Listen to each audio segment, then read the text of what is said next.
इधर उधर भटकते फिरते हैं, एक स्थान से दूसरे स्थान पर, कभी किसी फकीर के पास, कभी किसी दरगाह पर,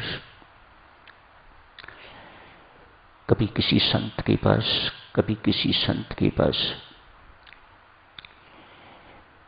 कभी दिल्ली तो कभी वृंदावन, कभी ऋषिकेश तो कभी हरिद्वार,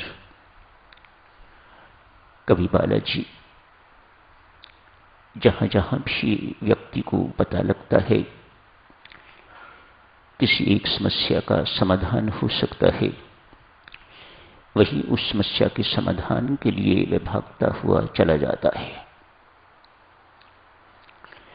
परमेश्वर की कृपा, उसके अतिरिक्त और कुछ नहीं।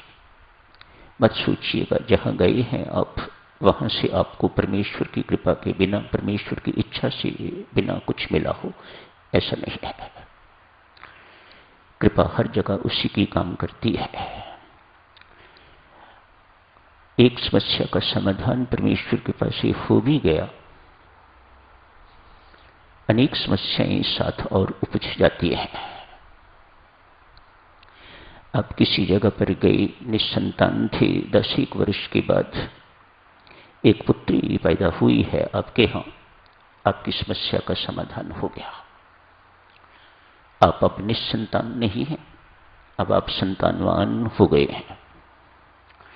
पुत्री के पैदा होते ही अनेक सारी समस्याएं और साथ ही साथ आ गई हैं। इसका अर्थ साधकजनों इतना ही समझने योग्य है, कोई ऐसा व्यक्ति इस संसार में दिखाई नहीं देता जो अंत समय तक अपनी समस्याओं का अंत कर सका हो। आपके भी अनुभव की चीज है, सबके अनुभव की चीज है। इसके बावजूद भी आदमी अपनी सारी की सारी जिंदगी, जितना भी जीवन है, वह इसी में झोंक देता है।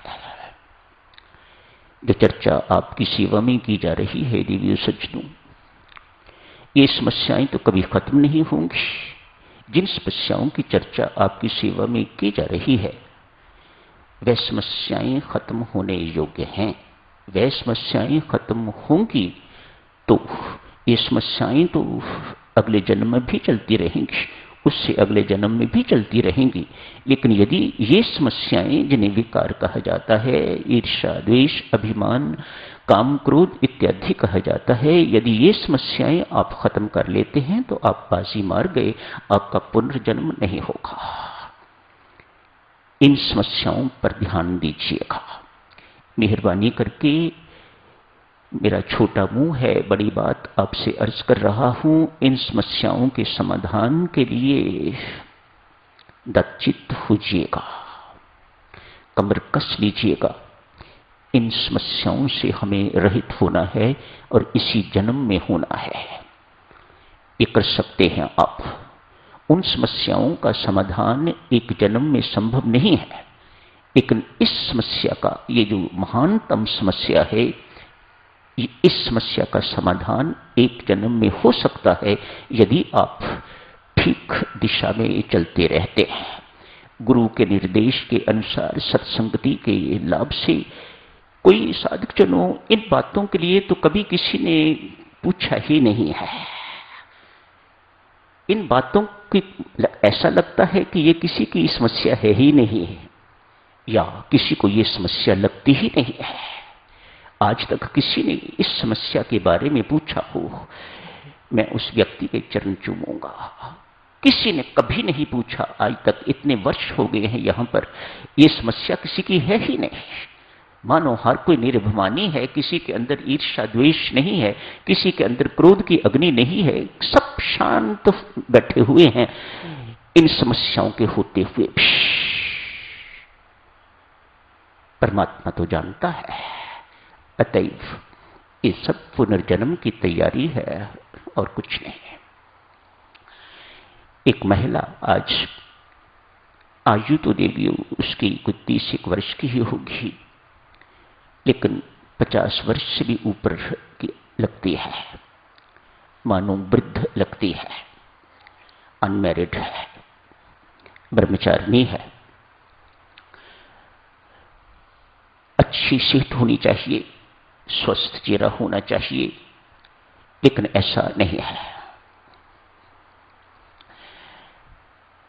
बहुत देर से, कई वर्षों से नींद नहीं आ रही, व्यवहार में चिड़चिड़ापन आ गया हुआ है, तनाव भरा चेहरा है, झुलसा हुआ चेहरा, पीला चेहरा है, धसी हुई आंखें हैं। चूंकि नींद नहीं आती, इसलिए नर्वस वीकनेस की भी शिकार हो गई हुई है। नर्वस वीकनेस है, उसे स्नायु दौर्बल्य जिसे कहा जाता है।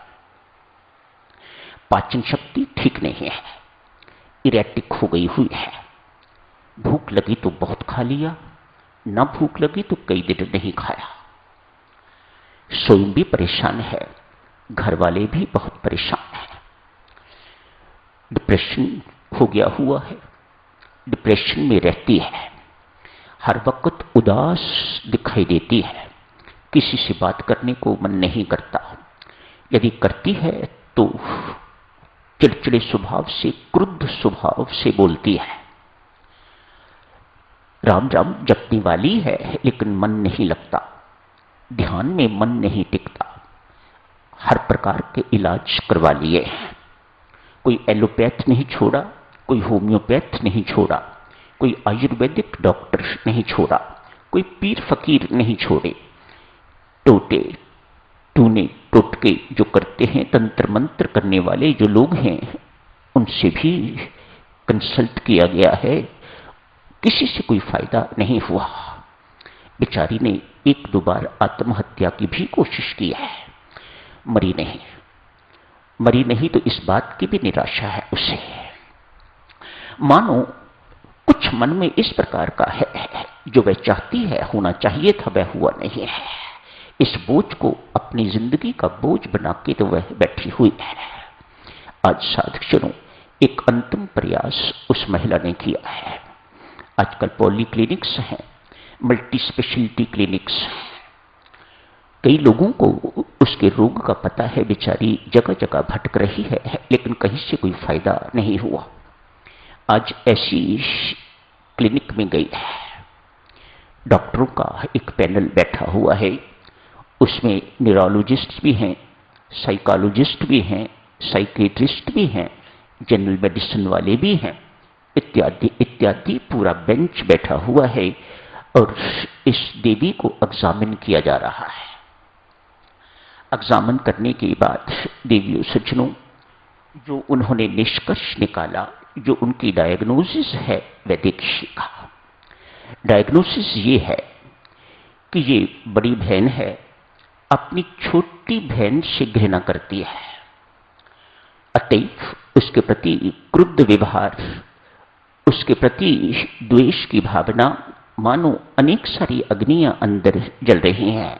हुआ क्या, जिससे ये प्रेम करती थी और विवाह करना चाहती थी, उससे छोटी का विवाह हो गया। ये बात ये सहन नहीं कर पाई, ये बात ये स्वीकार नहीं कर पाई। बड़ी बहन है, इसलिए जब कभी मिलन होता है तो ऊपर ऊपर से तो प्यार जताती है, लेकिन अंदर से जैसे बम का गोला हो, कैसे न किसी ढंग से मैं इसकी जान ले लूं, मार डालूं इसे।